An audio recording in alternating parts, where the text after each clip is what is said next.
Good evening. নতুন একটা পথ চলার জন্য আজকে ব্যক্তিগত একটা গ্যাজেট কিনলাম।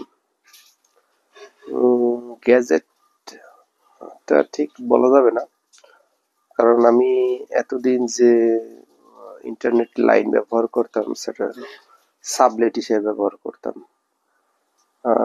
ইনশাল্লাহ আগামী কাল থেকে হয়তো এই লাইনটা আমি নিজেই করব, যাতে সাবলেটের সমস্যা হয় কি, অনেক সময় ভালোভাবে পাওয়া যায় না, কানেক্ট পাওয়া যায় না।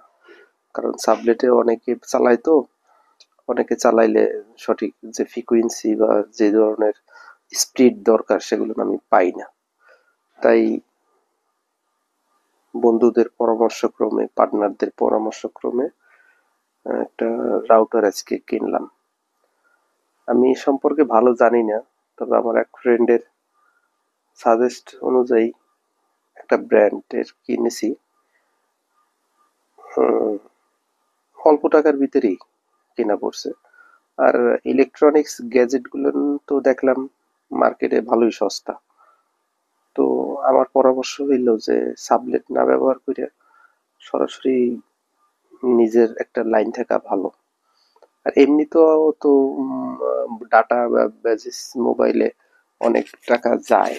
তাই যাওয়ার কারণ, যদি তা না করে যদি এই করা হয়, কি বলে যে নিজেরটা নিজেই যদি একটা লাইন এক্সট্রা ভাবে নেয়, তো খারাপ কি দেখেন না, মাইক্রোফোনটাও ঠিক মতন করতে পারতেছি না।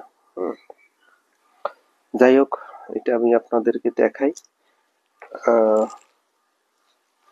এটা আমি কিন্তু ব্র্যান্ড প্রমোট করতেছি না, দেখাচ্ছি যে এই যে একটা গ্যাজেট, এই যে কিনলাম, এই